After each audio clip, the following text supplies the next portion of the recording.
There's a fire-breathing creature Chrysler's imported from Japan. Conquest TSI. The intercooled turbo coupe built by Mitsubishi. So hot it'll smoke the 300ZX and RX-7. Conquest TSI. Hello. Thank you for stopping by. I decided that since I was going to be restoring my dream car, which is the Chrysler Conquest, otherwise known as the Mitsubishi Starion, however you prefer to pronounce that, I would share it with the rest of the world. Now, mind you, I have already started on this project, and I have gotten a pretty good amount done. But, as far as introductions go, my baby here is a Southern car. She is rust-free, mostly. As far as the body goes, she is very straight. She does need paint because she has a custom paint job courtesy of Sherwin-Williams, which is just lovely. And here are some of the photos from when I first got the car, and it sat outside for quite a while, being attacked by mud daubers and the sun.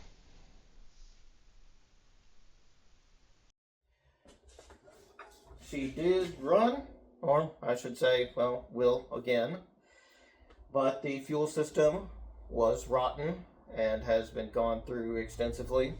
I've had to refurbish or replace everything on the fuel system except for the the hard lines that lead from the back to the front. Those just need to be blown out. So, yay for one thing. And here you'll see how the tank looked inside before I started cleaning. Yes, it was a horror show. Just packed full of rust.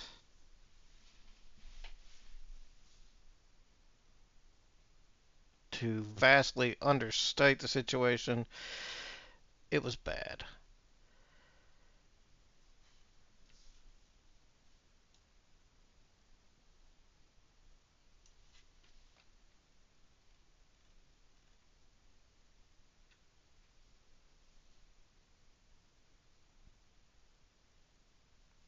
Here you'll see what it looked like after a little bit of cleaning.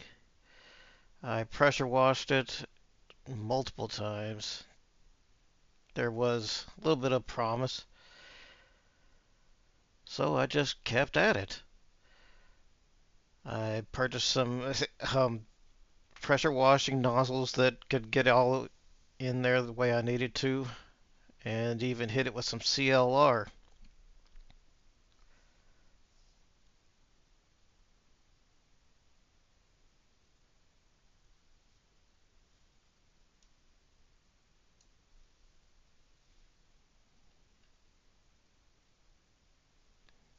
And this is the filler neck. Went through, cleaned that out, and was able to turn it around. The inside of the tank turned out pretty well as it could be expected, and in the end, everything came together quite nicely. No, it's not going to be factory new, but it's as good as it's going to get. And this is what came out of the hard lines underneath the car. Now, here she is. Body is very straight, rust-free. The only rust that existed here in the very back, which was in this area due to, I'm assuming, a screw or nut, some kind of piece of hardware that had fallen down here, gotten in between the spare tire and this paper-thin sheet metal here, and wore a little hole in it, and the leaky gaskets on the taillights that always go bad resulted in water getting in here and causing rot, which has been taken care of. Other than that, good bones. Somebody went a little crazy over here trying to address the power antenna issue that plagued every car from the 80s and early 90s that had it. Not a particularly reliable system, even though I will be putting that back in this car. But Odds are we'll not be using it because welcome to the 21st century. We don't typically listen to broadcast radio. At least I don't.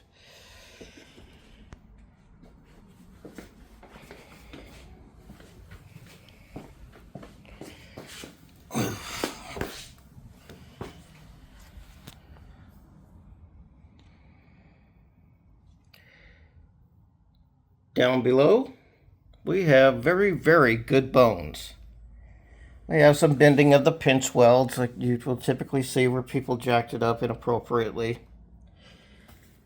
But nothing that can't be addressed with a little sanding and some recoating. Light oxidation, surface rust across suspension components, and so forth. Again, nothing serious. It's a 38-year-old car that has spent a decent amount of its life sitting and just hanging out in a driveway, apparently, and is now living inside my garage. The worst of the undercarriage rust being over there. On that reinforcement rail, or subframe, not subframe, but you could kind of call it a frame rail, even though it's not. It's a unibody car. But otherwise, in very nice condition.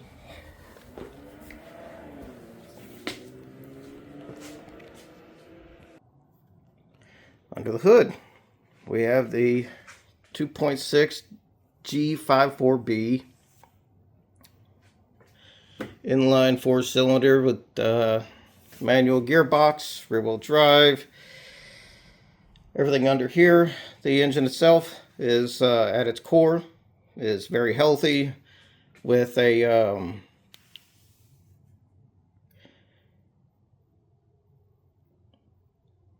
very healthy engine at its core. All of the cylinders under cold compression tests register 145 to 150 psi, which is exceptional. The fuel system, of course, is being gone through. This is just sitting on here at the moment because I have to take this off completely and rebuild it, replace the fuel injectors, and all of that wonderful stuff. All of the all these rubber vacuum lines have been, I went through, replaced those, which was quite a bit more time consuming than you might expect.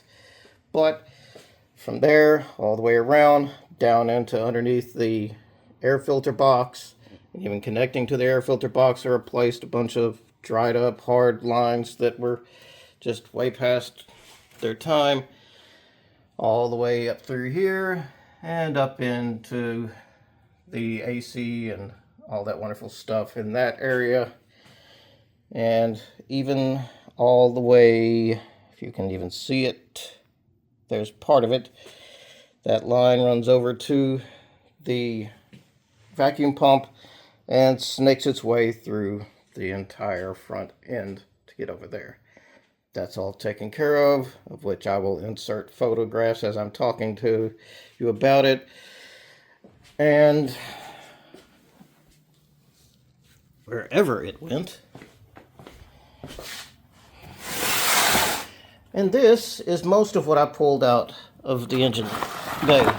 That's how much old dried up vacuum line and breather tubes, and this used to be a PCV hose, not quite rubber anymore. But these are things that have to be addressed with a car that's this old. Rubber parts do not last forever, especially when they're in an environment that is constantly being subjected to extreme temperatures. It just doesn't last, especially not for nearly 40 years. Now, here we are inside. Most of the interior is in pretty good shape. That's the back part of the headliner is drooping down. That can be fixed. The back seats are in pretty good condition. You'll see more of this later on, but front seats quite supple, except for some spots down here. Then there's the dashboard. Oh boy, the dashboard. These maroon or burgundy, whatever you prefer, these dashboards do not fare well. They just, whatever the chemical composition of the rubber that they used or the dyes they used, just did not hold up well. And that will be addressed later on as well. Somebody attempted to steal the radio and just instead settled for destroying the center console and stealing the faceplate. Because, you know, I don't know, I guess that trades for some amount of crack cocaine or something. Then we've got the awful 90s steering wheel that will definitely be swapped out for the correct steering wheel that's supposed to be in here. Even further down the line, I have everything necessary to convert the analog gauges to the digital Technica gauges you would find in a Technica edition flat-sided Starion. You know, some people may say that's a bad idea, and in some ways, yeah, you're right. It's not, the digital will not be as reliable, nor will it react as fast to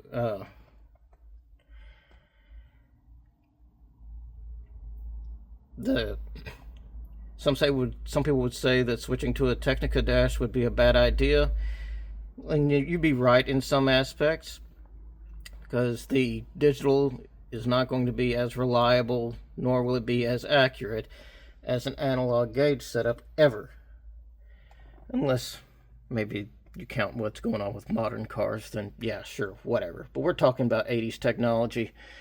But I prefer the 80s aesthetic, the retro-futuristic digital dashboard stuff like you would see in cars like the 80s Z31 300ZX. That's an excellent example. Those are beautiful to me. But this is the interior. Not bad shape. Just a really horrible dashboard, and it's got these god-awful automatic seatbelts. Things that I'm glad that they didn't stick, because they're awful and annoying. But aside from that, great interior, great carpet, just aged. Door panels, same story. Very nice. Worn buttons. That's going to happen. But all in all, it's solid. Good bones. As you saw in the pictures and the videos, there was a lot of work that was needed for the fuel system. This is the end result of all that work as far as the fuel tank goes. It was a mess inside. I pulled a ton of rust debris out of it. Got it all nice and clean. It's good to go. Should be good to go for quite some time unless it decides it wants to rust again. In the event of that happening, I'll just track down another gas tank, I suppose. But this is complete. I've completely rebuilt this, all of it. New fuel pump, inline fuel filter to aid in keeping anything that might fall into the gas tank out of the system. All of these things, the hoses, the seals for the sending units and pickups, all available from Dad's Engine Parts LLC. That's who I purchased all of this from. Rubber parts, not this hardware here, but the rubber filler hoses, the fuel lines, the ventilation tubes, all that tubing. You can get all of that at Dad's Engine Parts. He specializes in parts for these Starions and Conquests. Down below, you can see I've already been busy at work cleaning up the underside and getting it protected for the future.